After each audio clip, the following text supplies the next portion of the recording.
My name is Hannah Reed, and I'm 32 years old. That day started out like any other Wednesday. I'd wrapped up work later than usual, my desk buried under spreadsheets and emails I swore I'd get to tomorrow. My phone buzzed with reminders: rent due, a dentist appointment I still hadn't scheduled, and a missed call from my sister that I didn't have the energy to return. Life felt routine. Heavy in a way that wasn't dramatic, just numbing.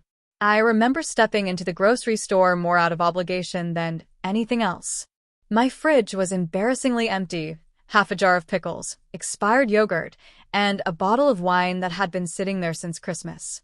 The fluorescent lights above hummed as I grabbed a cart, promising myself I'd make a real meal instead of living off frozen dinners again. I wasn't thinking about anything important, just moving through the motions. Bread.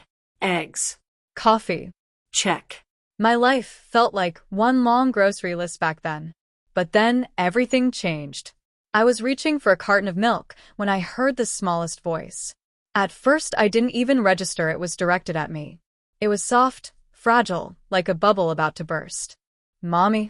I froze. Turning slowly, I found a little girl standing right beside me. She couldn't have been more than 5 years old. Her hair was tangled into knots, like no one had brushed it that morning. Her cheeks were streaked with faint traces of tears, and her tiny fingers were clutching the hem of my jacket with quiet desperation. Her eyes, big, brown, searching, looked straight into mine with a recognition so certain it made my chest tighten. "I knew you'd come back," she whispered, almost like she was afraid if she spoke louder I'd disappear again. For a moment, I couldn't breathe. My heart stuttered painfully, as though trying to catch up with the sudden weight of her words. I wanted to tell her she was mistaken, that I wasn't who she thought. But the words got stuck in my throat. My hand, without thinking, hovered over hers, drawn by instinct more than reason. Her skin was cold against the warmth of my jacket, and something about the way she clung to me made it impossible to move away. I don't have children. I've never even been close to having children. I've built my life around work, independence, and convincing myself I don't need anything more. But in that moment, the world tilted. "Sweetheart," I tried gently, kneeling so I could look her in the eye, "I'm not." Before I could finish, her arms were around my neck. She buried her little face into my shoulder like she had been holding in a storm all day and finally found shelter. The weight of her, the trust of her, broke something inside me. My throat burned, tears pressing hot behind my eyes. I didn't know her, but I knew what it felt like to ache for someone who doesn't show up. I should have corrected her right then. I should have untangled her arms and guided her toward customer service. But I didn't.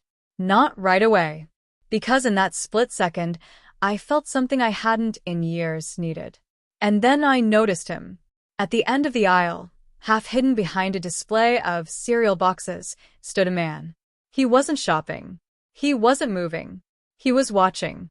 At first, I thought maybe I was imagining it, but when our eyes met, he quickly pretended to glance at the labels on the shelves. Too quickly. Too rehearsed. A sharp chill crept through my spine. Something wasn't right.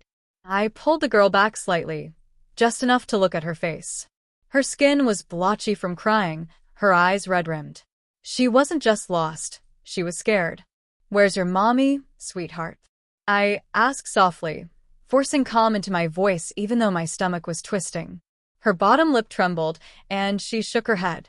She leaves sometimes. But I found you now." My heart cracked wide open. She believed it. She believed with her whole tiny being that I was the one she had been waiting for.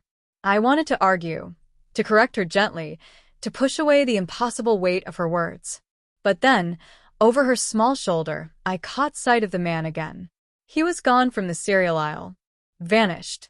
I straightened, my grip tightening on the little girl's hand without realizing. My pulse hammered in my ears. The store suddenly felt too quiet, like every sound was muffled underwater. I told myself I was overreacting. Just a lost child and a stranger minding his business. But deep down, my instinct screamed otherwise.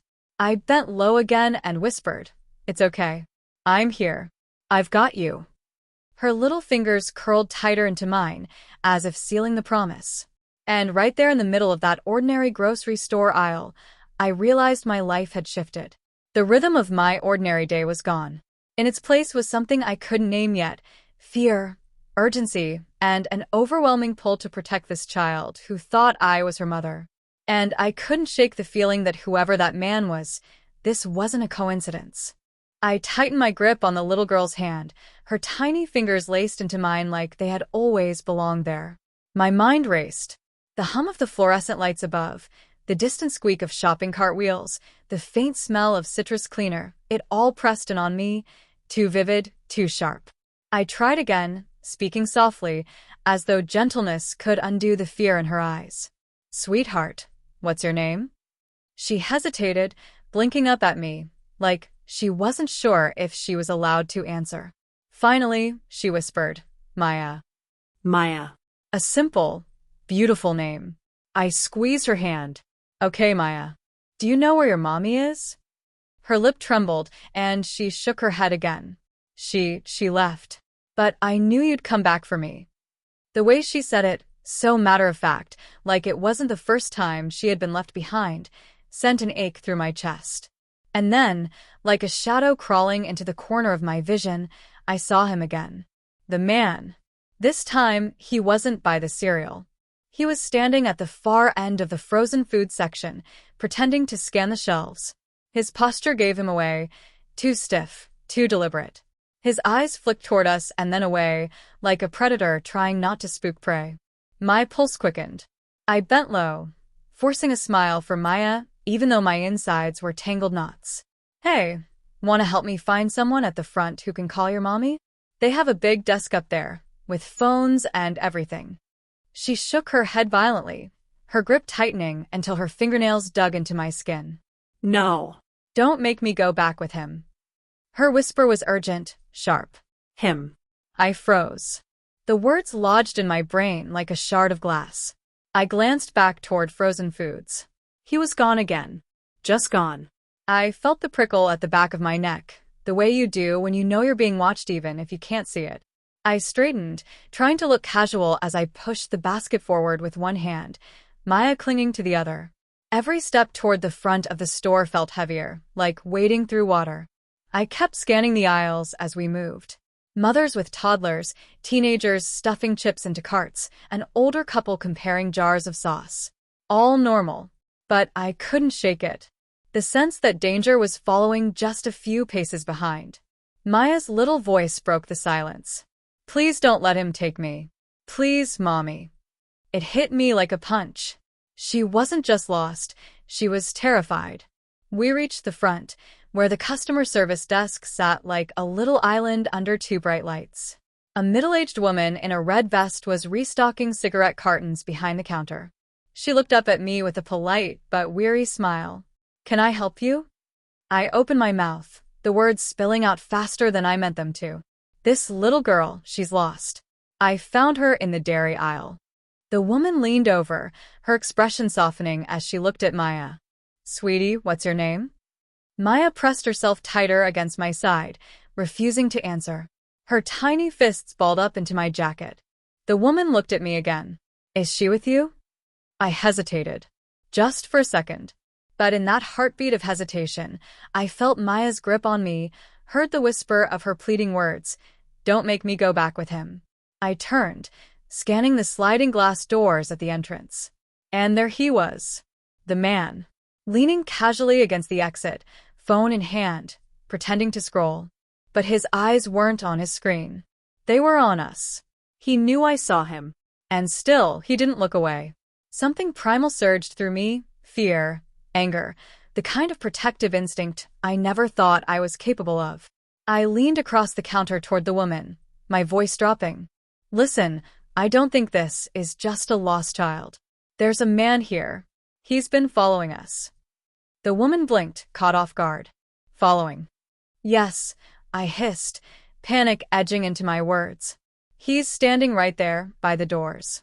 Don't look directly, just call the police. Please." For a moment, she just stared at me, like she was trying to measure whether I was overreacting.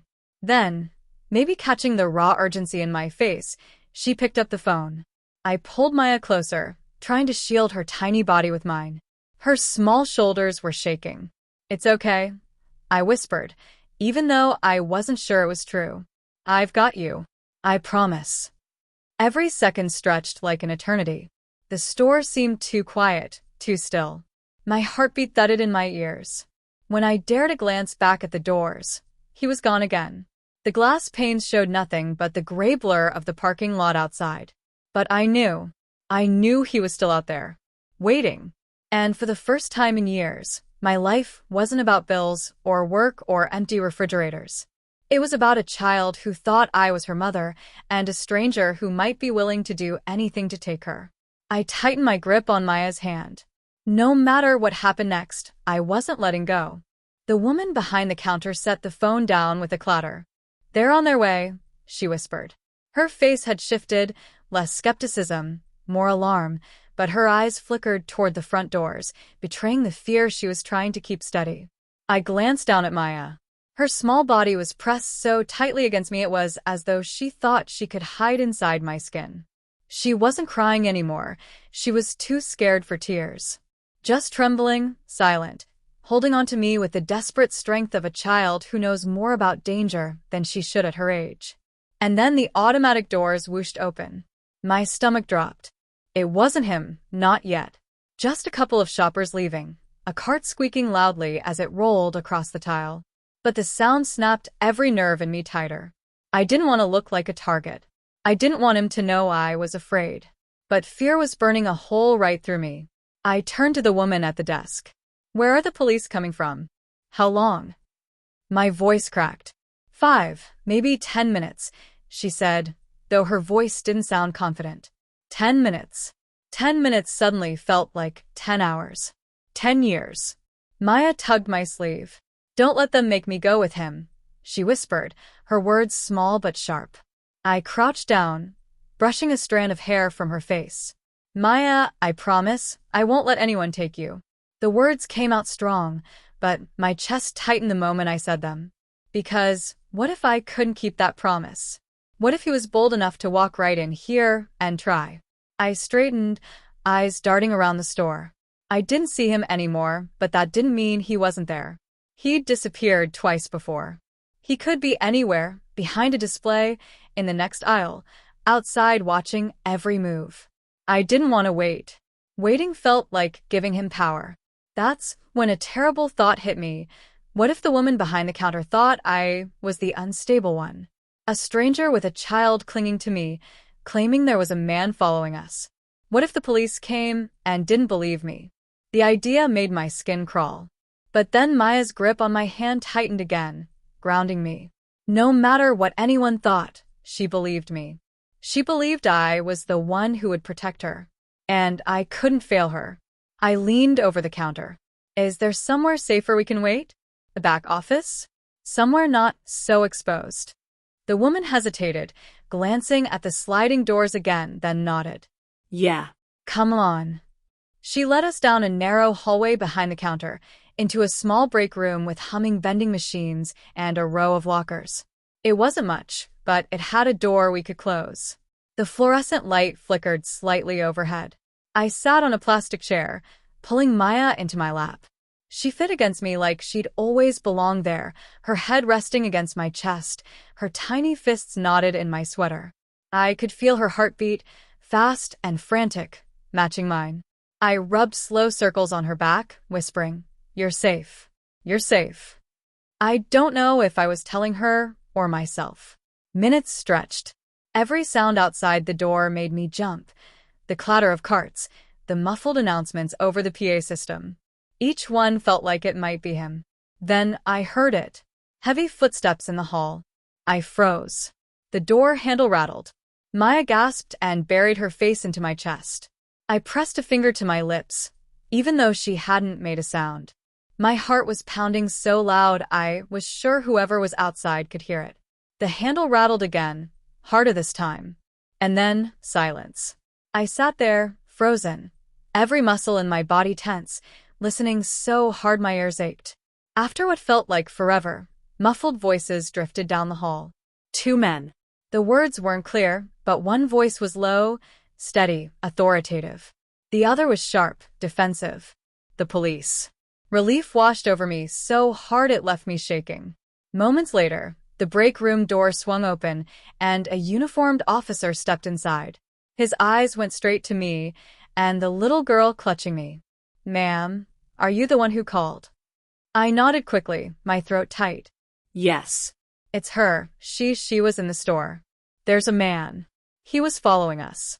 She said she didn't want to go with him." The officer crouched slightly, softening his voice as he looked at Maya. "Sweetheart, is that true? You don't know the man?" Maya pressed her face into my chest, shaking her head fiercely. The officer stood, exchanging a look with his partner in the hall. "We've got him outside. Tried to leave when he saw us." My breath hitched. They had him. But then a new fear surged. What if they didn't take him seriously? What if they let him go? What if, the moment I walked out of here, he found us again? The officer must have seen the panic on my face, because he added, "We'll be taking him in. You did the right thing calling." His words should have eased me, but they didn't. Not fully. Because as much as I wanted to believe it was over, Maya's grip told me it wasn't, not really. Whatever she had been through before I found her in that aisle, it was bigger than just today. And I realized, sitting there in that flickering break room with her trembling in my arms, that I was already bound to her in a way I couldn't untangle. It wasn't just about a choice anymore. It was about responsibility. A responsibility I hadn't asked for, but couldn't walk away from. Because for Maya, in her small, broken voice, I wasn't just a stranger. I was Mommy. And in that moment, whether I liked it or not, that's exactly who I had to be. The hours after the police took the man blurred together like smeared ink on a page. I remember the fluorescent lights of the grocery store buzzing overhead as they walked us outside. The world beyond the glass doors felt strange, too bright, too open. I kept one hand firmly on Maya's shoulder, half expecting that man to come lunging out of nowhere. But he didn't. He was already in the back of a police cruiser, his face hidden behind tinted glass. Still, I felt his presence like a shadow clinging to my skin. The officer guided us into a patrol car, assuring me, "We'll get statements at the station. Safer there." His tone was calm, but his jaw was tight, and his hand never strayed far from the holster on his belt. Maya sat beside me in the back seat, so small against the cracked vinyl. She didn't speak. She didn't cry. She just clutched my sleeve, her tiny knuckles white with effort. I kept whispering, "It's okay. You're safe. I've got you." The words spilled out over and over, as much for myself as for her. The station smelled faintly of old coffee and disinfectant. A clock on the wall ticked too loudly, each second scraping at my nerves. They put us in a small interview room, sterile, with gray walls and a table bolted to the floor. A detective, broad-shouldered and weary-eyed, slid into the chair across from me. "Ms. Reed, thank you for staying with the child. We're trying to piece this together." I nodded, though my throat was dry. I couldn't leave her. She thought I was her mom. She was so scared. The detective's gaze softened for a moment. Then he leaned back, folding his arms. "The man we picked up, he's not her father. Not related in any way. We've had reports about him before. Hanging around parks. Approaching kids. Never enough evidence to hold him long." My stomach turned cold. The image of him lurking in those aisles, pretending to look at cereal, pretending to scroll on his phone. It all came rushing back. The detective went on. "This time, though, we've got enough. Attempted abduction. Witnesses. Your testimony." He gave me a sharp nod. "You may have saved her life." The words should have landed like comfort. Instead, they felt heavy, too heavy, pressing down on me. Because I didn't feel like a hero. I felt like a woman who'd stumbled into something terrifying and somehow hadn't collapsed under it. Maya still hadn't let go of me. Her small frame was curled against my side, eyelids drooping with exhaustion, but her fists refusing to release my sweater. I brushed a hand over her hair. "What about her? Where's her family?" The detective's jaw tightened. He exchanged a glance with a female officer who had been waiting quietly by the door. She stepped forward, her voice softer, gentler. Her mother's been struggling with addiction. In and out of the picture. Neighbors reported neglect before, but nothing stuck. No father in the picture either. She's been on her own too much of the time. I felt my chest cave inward. Neglect. Addiction. In and out of the picture. It explained the tears on Maya's face, the desperate way she'd clung to me, the absolute conviction in her little voice when she called me mommy. Because in her world, people did leave. They always left. And she'd simply decided I wasn't going to. I blinked hard, trying to keep my own tears from spilling. What happens to her now? Child Protective Services will take over, the officer said gently. She'll go into emergency foster care tonight. Foster care. The words felt clinical, like a formality written on paper. But looking at Maya, her tiny fingers wrapped so fiercely around me, her head resting heavy against my arm, it didn't feel like paper. It felt like a living, breathing child who would be torn from the only safe harbor she'd trusted all day. When the officer reached out to coax her, Maya whimpered and clung tighter. No. I want mommy. Don't make me go. Her cry cracked through me, raw and desperate. I held her, my own arms trembling. Shh. Maya, it's okay. You're safe. They're here to help. But she shook her head, sobbing now, the sound breaking me open. You're my mommy. Please don't leave me too. The room blurred through my tears. I looked at the officers, desperate, helpless. The female officer knelt down, her tone calm. Sweetheart, she can't come with you right now. But we'll take care of you. Maya didn't answer. She just buried herself deeper into me, like if she held on tight enough, the world wouldn't pry us apart. I don't know how long it took, minutes, maybe more, for them to gently separate us. I whispered every reassurance I could, kissing the top of her tangled hair, promising, "You're safe. You're brave. You're not alone." But the truth was, I felt like I was lying. Because the moment she was let out of that room, I never felt emptier. Later, when I finally stepped out into the cool night air, the city lights blurred through my tears. The grocery bag I'd abandoned hours ago was still in my car, milk warm, eggs forgotten. My life, my small, ordinary, predictable life, felt foreign now. I leaned against the steering wheel, my chest aching with everything I'd seen, everything I'd felt. Maya's tiny arms around my neck. Her terrified whispers. Her plea not to go back with him. And her final words, echoing like a haunting prayer. You were my mommy today. I drove home through streets that felt too quiet, headlights cutting through the dark. My apartment was exactly as I'd left it, silent, still, cluttered with bills and empty of laughter. But I wasn't the same woman who had walked into that grocery store hours earlier. Because sometimes life doesn't wait for you to be ready. Sometimes, in a single ordinary moment, you're thrown into someone else's story. And for a fleeting heartbeat, you are their anchor, their safe place, their last hope. I hadn't chosen that role, but I had stepped into it. And as I lay in bed that night, staring at the ceiling, one truth settled into me so deeply I couldn't shake it. For one day, for one frightened little girl, I was her mother. And that would change me forever.